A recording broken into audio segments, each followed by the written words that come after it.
Comentário do João Calvino acerca do Evangelho de João, a partir da página 140. Suscitou-se então uma dúvida. Número 25.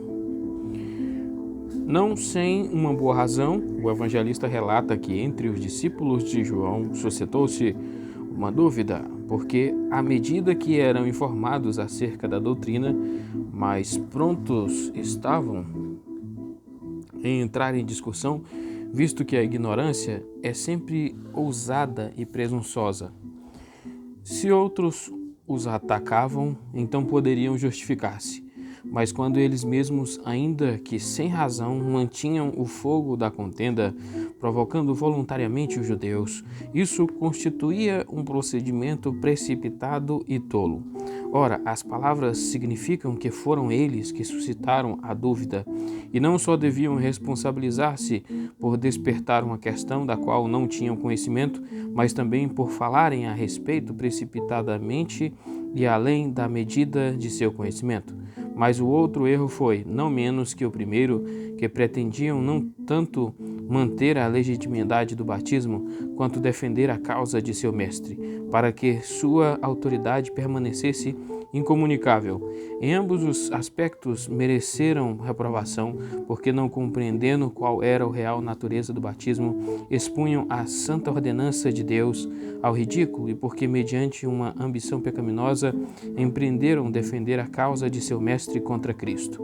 É evidente, pois, que ficaram atônitos e confusos com uma única palavra, quando foram informados de que Cristo também estava batizando, pois enquanto sua atenção era direcionada para a pessoa de um homem e para sua aparência externa, preocupavam-se menos com a doutrina. Somos ensinados por seu exemplo que os equívocos em que os homens caem se devem a um desejo pecaminoso de agradar a si mesmos, antes que movidos por zelo de Deus. E somos igualmente lembrados que o único objetivo que devemos ter em vista e por todos os meios promover é que tão somente Cristo deve ter a preeminência. Acerca da purificação, a dúvida foi proveniente da purificação, pois os judeus tinham vários batismos e lavagens ordenados pela lei, e não satisfeitos com aqueles que Deus designara, cuidadosamente observavam muitos outros que tinham sido introduzidos por seus ancestrais. Quando acham que, além de tão grande número e variedade de purificações, novo método de purificação é introduzido por Cristo e por João, veio-no como um absurdo. 26. De quem deste testemunho? Quanto ao argumento, empreendem ou fazer Cristo inferior a João, ou mostrar que João, honrando-o, o pusera sob obrigações, pois reconheciam que João conferira um favor a Cristo, adornando-o com títulos tão proeminentes, como se fora o dever de João fazer tal proclamação, ou melhor, como se não fora a mais elevada dignidade de João ser o arauto do Filho de Deus. Nada poderia ter sido mais irracional do que fazer Cristo inferior a João, visto que seu testemunho era sublimemente favorável, pois sabemos qual foi o testemunho de João. A expressão que usaram todos os homens veem a Cristo é a linguagem de pessoas invejosas e procede da ambição pecaminosa, pois temiam que a multidão imediatamente se esquecesse de seu mestre. 27. Um homem não pode receber coisa alguma. Alguns atribuem essas palavras a Cristo, como se João acusasse os discípulos de perversa presunção em oposição a Deus, por tudo fazerem com o fim de privar a Cristo do que o Pai lhe dera. Suponham que o significado era este, que era obra de Deus o fato de que dentro de tão pouco tempo ele havia granjeado tão grande honra, e por isso era em vão que tentassem denegrir aquele a quem Deus, com sua própria mão, dera tão elevada posição. Outros pensam que é uma exclamação que ele indignamente pronuncia, visto que seus discípulos até então tinham feito tão pouco progresso, e certamente era excessivamente absurdo que ainda lutassem por reduzir a posição de homens comuns. Aquele que com tanta frequência ouviam era o Cristo, o qual não podia erguer-se acima de seus próprios servos, e portanto João poderia com justiça ter dito ser inútil gastar tempo em instruir os homens, porquanto são obtusos e estúpidos, enquanto não fossem renovados em sua mente. Antes, porém, concordo com a opinião daqueles que o explicam como uma aplicação a João, como a asseverar que não estava em seu poder nem no deles de fazê-lo grande, porque a medida de todos nós é sermos aquilo que Deus pretende que sejamos, pois se até mesmo o Filho de Deus não tomou para si honra alguma, Hebreus 5,4, que homem dentre a categoria ordinária se aventuraria a desejar mais do que aquilo que o Senhor lhe deu? Se esse único pensamento se estivesse devidamente impresso nas mentes de todos nós, seria sobejamente o suficiente para refrear a ambição, e a ambição seria corrigida e destruída, e a praga das contendas seria igualmente removida. Como sucede, pois, que cada pessoa se exalte mais do que lhe é lícito, senão porque não dependemos do Senhor, de modo a sentirmos satisfeitos com a posição que Ele nos designou? 28. Vós sois minhas testemunhas. João reprova seus discípulos, dizendo que não deram crédito às suas afirmações. Ele os advertia com frequência, dizendo que não era o Cristo, e por isso assegurava-lhes que seria um servo do Filho de Deus e lhe seria sujeito juntamente com os demais. E esta passagem é digna de ponderação, pois ao afirmar que não era o Cristo, ele nada merece para si senão sujeitar-se à cabeça e servir na igreja como um dentre os demais, e não para ser tão altamente exaltado a ponto de obscurecer a honra da cabeça. Diz ele que fora enviado antecipadamente com o fim de preparar o caminho para Cristo, como os reis costumavam enviar altos como seus precursores. 3, 29 ao 34. Aquele que tem a esposa é o esposo, mas o amigo do esposo que lhe assiste ou ouve, alegra-se muito com a voz do esposo. Assim, pois, esta minha alegria já se cumpriu. É necessário que ele cresça e que eu diminua. Aquele que vem de cima é sobre todos. Aquele que vem da terra é da terra e fala da terra. Aquele que vem do céu é sobre todos. E aquilo que ele viu e ouviu, isso testifica, e ninguém aceita o seu testemunho. Aquele que aceitou o seu testemunho, esse confirmou que Deus é verdadeiro, porque aquele que Deus enviou fala as palavras de Deus, pois Deus não lhe dá o Espírito por medida. Número 29, aquele que tem a esposa. Com esta comparação, ele confirma mais plenamente a afirmação de que Cristo é o único que é excluído da estirpe ordinária dos homens, pois como aquele que se une a uma esposa não chama e convida seus amigos para as bodas a fim de prostituir a noiva com eles, nem para renunciar seus próprios direitos, permitindo-lhes participar com ele do leito nupcial, senão que ao contrário, para que o matrimônio, sendo honrado por ele, se torne ainda mais sagrado. Assim, Cristo não chama seus ministros para o ofício decente, a fim de que, conquistando a igreja, reivindique domínio sobre ela, mas para que ele faça uso de seus labores fiéis, associando-os consigo. A designação de homens, seja a igreja, é uma distinção grande e sublime, para que representem a pessoa do Filho de Deus. Portanto, assemelham-se aos amigos e a quem o noivo conduz a seu lado para que o acompanhem na celebração das bodas. Mas devemos atentar bem para esta distinção, a saber que os ministros, sendo cônscios de sua posição, não se apropriem do que pertence exclusivamente ao noivo. A suma equivale a isto, que toda a eminência que os mestres porventura possuam entre si não deve impedir a Cristo de ser o único a governar sua igreja, nem de governá-la exclusivamente por meio de sua palavra.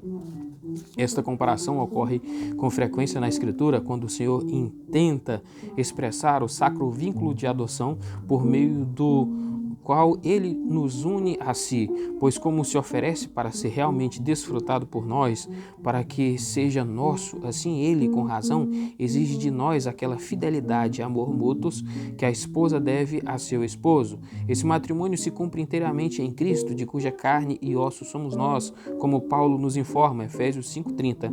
A castidade exigida por ele consiste primordialmente na obediência ao Evangelho, para que não permitamos desviar-nos de sua perfeita simplicidade autoridade, como nos ensina o apóstolo, 2 Coríntios 11:2.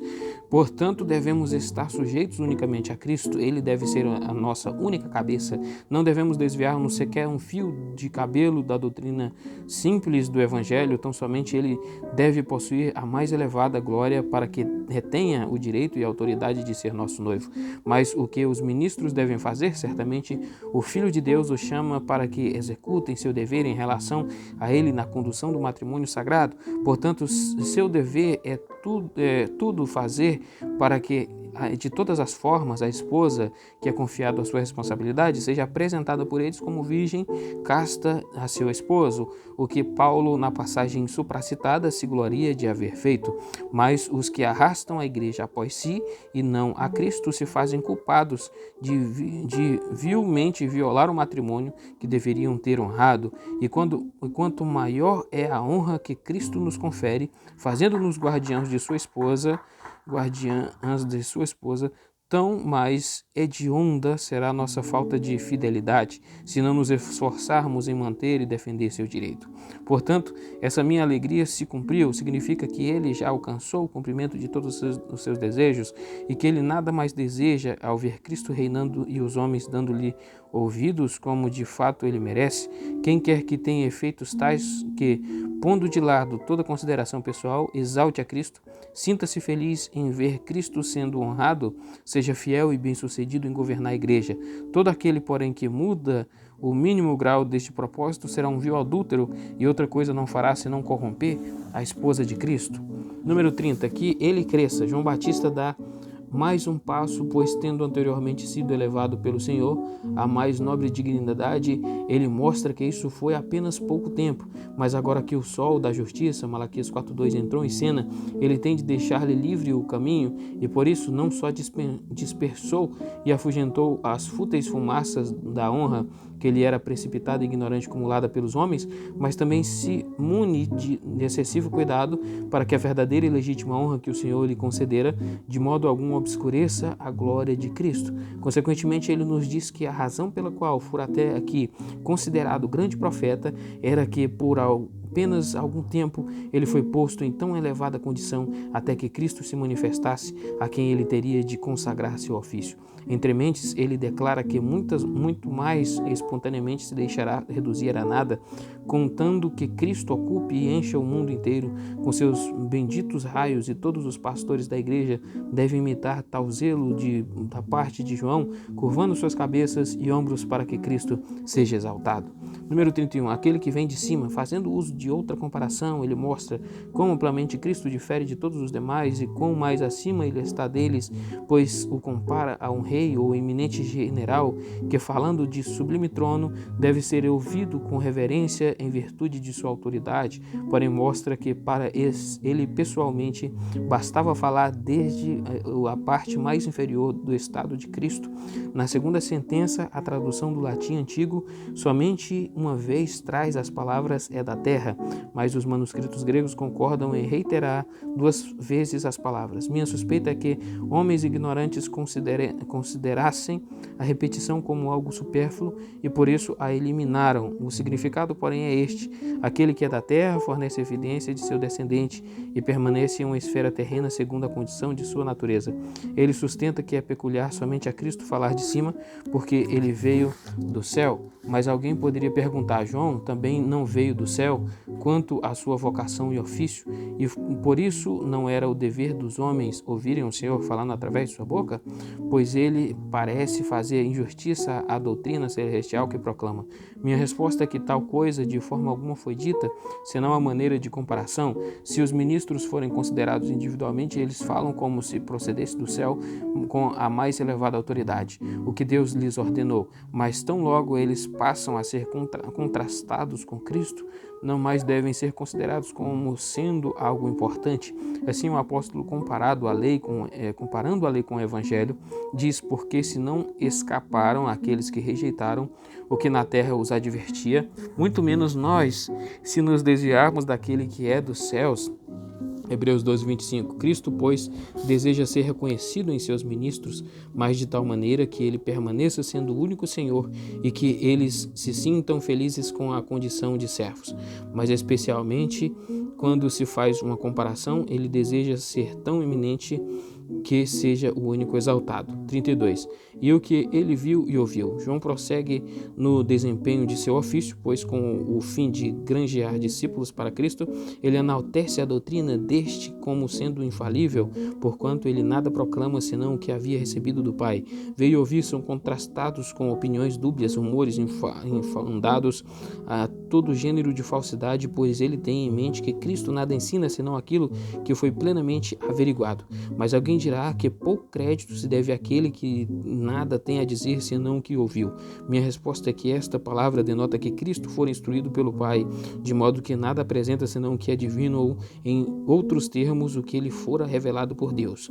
Ora, isso pertence à totalidade da pessoa de Cristo no sentido em que o Pai o envia ao mundo como seu embaixador e intérprete. Mais tarde ele culpará o mundo de ingratidão ao rejeitar vil e impiamente tal fidedigno e fiel intérprete de Deus.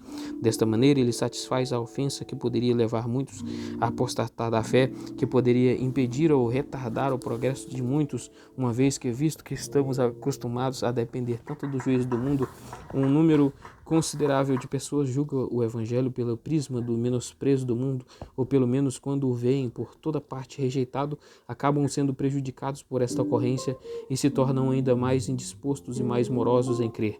E por isso, sempre que vemos tal obstinação no mundo, que esta admoestação nos mantém em constante obediência ao Evangelho, o qual é a verdade que procede de Deus.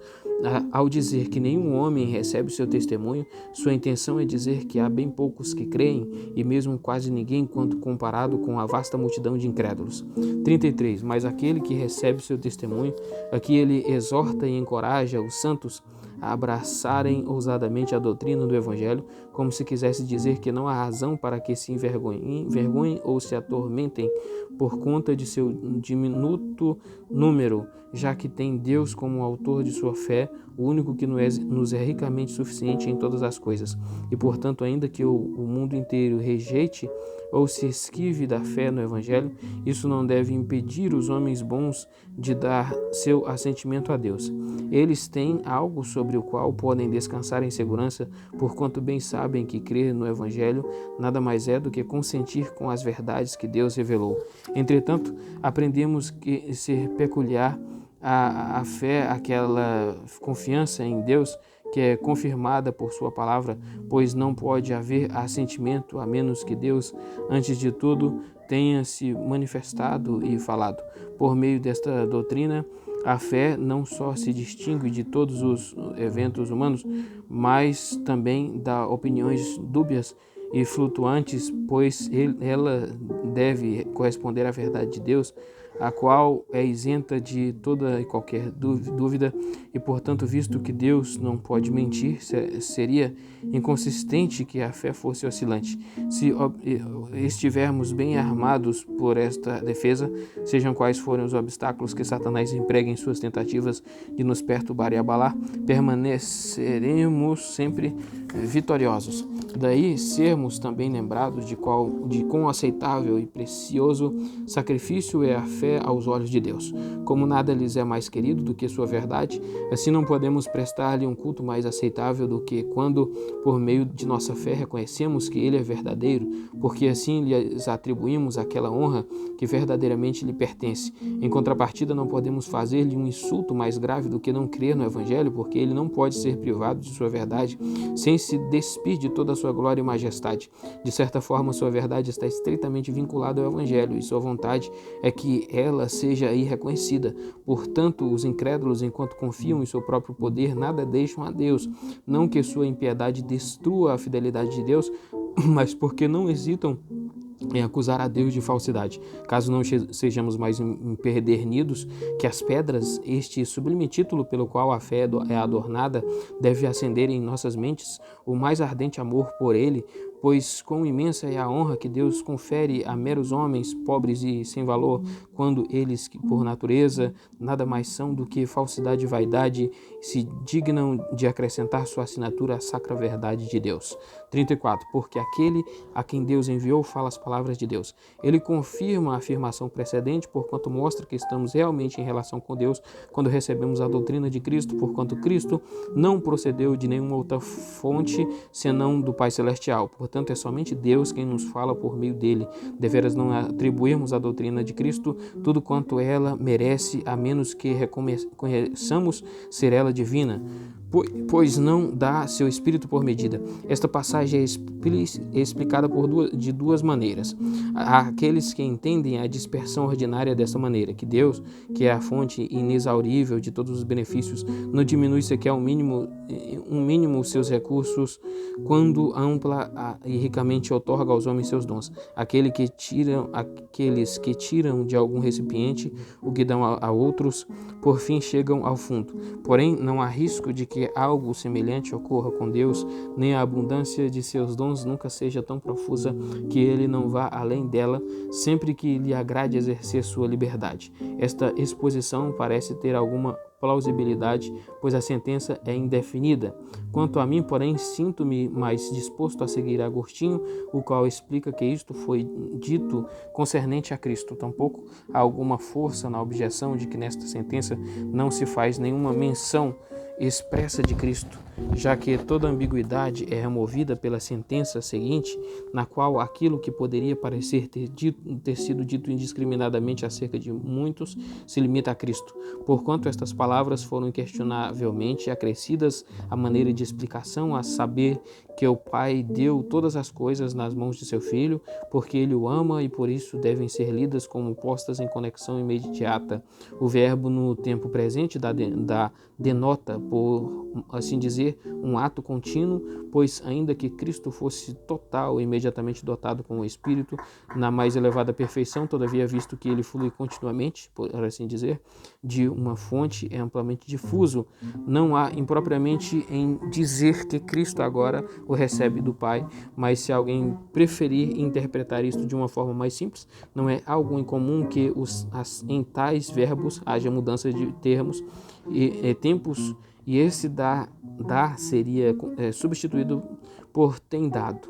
O significado agora fica claro. O Espírito não foi dado a Cristo por medida, como se o poder da graça que ele possui fosse de alguma sorte limitado, como Paulo ensina que a cada um é dado segundo a medida do dom, Efésios 4:7, de modo que não existe sequer um que por si só, por sua abundância em plenitude, pois enquanto este é o vínculo mútuo de comunhão fraterna entre nós, nenhuma pessoa individualmente considerada possui tudo de que necessita, senão que todos demandam o auxílio uns dos outros. Cristo difere de nós neste aspecto, a saber que o Pai derramou sobre ele uma abundância ilimitada de seu Espírito, e certamente é próprio que o Espírito habite nele sem medida, para que todos nós recebamos de sua plenitude, como já vimos no primeiro capítulo. A isto se relaciona o que imediatamente segue, que o Pai deu todas as coisas em suas mãos, pois com estas palavras João Batista não só declara a excelência de Cristo, mas ao mesmo tempo põe em realce o fim e o uso das riquezas com as quais ele é dotado, isto é, que Cristo, tendo sido designado pelo Pai para ser o administrador, distribui a cada um como lhe apraz e como ele mesmo entende ser necessário, como Paulo explica mais plenamente no 4º capítulo da Epístola aos Efésios que acabo de citar. Embora Deus enriqueça seu próprio povo de forças variadas, isso é peculiar exclusivamente a Cristo, ou seja, ele tem em suas mãos todas as coisas. 3:35 e 36. O Pai ama o Filho e deu todas as coisas em suas mãos. Aquele que crê no Filho tem a vida eterna, aquele, porém, que não crê no Filho não verá a vida, mas sobre ele permanece a ira de Deus. 35. O Pai ama o Filho, mas qual é o significado desta razão? Ele contempla todos os demais com ódio? A resposta é fácil a saber. Ele não fala do amor comum com que Deus considera os homens, os quais criou, ou suas demais obras, mas daquele amor peculiar que, começando com seu Filho, emana dele para todas as criaturas. Pois esse amor com o qual, abraçando o Filho, ele nos abraça também nele e leva a comunicar-nos todos os seus benefícios por meio de suas mãos. 36. Aquele que crê no Filho. Isso foi adicionado não só para informar-nos de que devemos esperar da parte de Cristo todas as boas coisas, mas igualmente familiarizar-nos com a maneira como são desfrutadas. Ele mostra que o desfruto consiste na fé e não sem razão, visto que é por meio dela que tomamos posse de Cristo. Traz consigo tanto a justiça quanto a vida, a qual é o fruto da justiça. Quando se declara a fé em Cristo como sendo a causa da vida, descobrimos disto que só se pode encontrar a vida em Cristo e que não podemos ser participantes dela de nenhuma outra forma senão pela graça de Cristo mesmo. Mas nem todos concordam quanto à maneira como a vida de Cristo vem a nós. Alguns o entendem assim como ao crermos recebemos o Espírito, o qual nos regenera para a justificação, por meio dessa mesma regeneração obtemos a salvação. Pessoalmente, muito embora reconheça que isso é procedente a saber que somos renovados por meio da fé, de modo que o Espírito de Cristo nos governa, todavia digo que primeiramente devemos levar em conta o perdão gratuito dos pecados, através do qual somos aceitos por Deus. Além do mais, digo que toda a confiança de nossa salvação se fundamenta neste fato, e no mesmo consiste porque a justificação diante de Deus não pode ser computada em nosso favor de qualquer outra forma, senão quando ele deixa de nos imputar nossos pecados. Aquele, porém, que não crê no Filho, como ele focalizou a vida em Cristo, por cuja doçura pudesse atrair-nos, assim agora ele sentencia à morte eterna todos quantos não creem em Cristo. E dessa forma ele exalta a bondade de Deus quando nos adverte, dizendo que não há outro caminho de escape da morte, a menos que Cristo nos liberte, pois esta sentença depende do fato de que estão todos amaldiçoados em Adão. Ora, se o ofício de Cristo é salvar o que estava perdido, quem rejeita a salvação nele oferecida, com justiça se destina a permanecer na morte. Acabamos de dizer que isso pertence peculiarmente aos que rejeitam o evangelho que lhes for revelado, pois ainda que todo gênero humano se ache envolvido na mesma destruição, todavia uma vingança mais pesada e dupla aguarda os que se recusam ter o Filho de Deus como seu libertador. E deveras não pode haver dúvida de que João Batista, quando anunciou morte contra os incrédulos, pretendia incitar-nos pelo temor dela ao exercício da fé em Cristo. Também se manifesta que toda a justiça que o mundo crê possuir fora de Cristo é condenada e reduzida a nada. Tampouco é alguém capaz de objetar dizendo ser injusto que aqueles que são igualmente devotos e santos pereçam só porque não creem, porquanto é estúpido imaginar que haja nos homens alguma sombra de santidade, a menos que a mesma lhes seja dada por Cristo. Ver a vida aqui é posto em lugar de desfrutar a vida, mas para expressar mais claramente que não nos resta qualquer esperança, a menos que sejamos libertos por Cristo, ele diz que a ira de Deus permanece sobre os incrédulos. Ainda que o ponto de vista apresentado por Agostinho não me satisfaça, ou seja, que João Batista usou a palavra permanecer a fim de informar-nos que desde o ventre estávamos destinados à morte, uma vez que somos todos filhos da ira, Efésios 2:3, pelo menos de bom grado admito uma alusão desse gênero, contanto que mantenhamos o significado verdadeiro e simples como sendo aquele que já afirmei, a saber que a morte pende sobre todos os incrédulos e os conserva opressos e esmagados, de tal sorte que não têm como escapar, e de fato ainda que os réprobos já estejam naturalmente condenados, todavia por sua descrença atraem sobre si uma nova morte, e é com esse propósito que o poder de atacar foi dado aos ministros do Evangelho, pois uma justa vingança contra a obstinação dos homens, que aqueles que sacodem de si o salutar jugo de Deus se prendam com as cadeias da morte. E aqui termina o capítulo 3, comentário do capítulo 3 do Evangelho de João, comentário de João Calvino.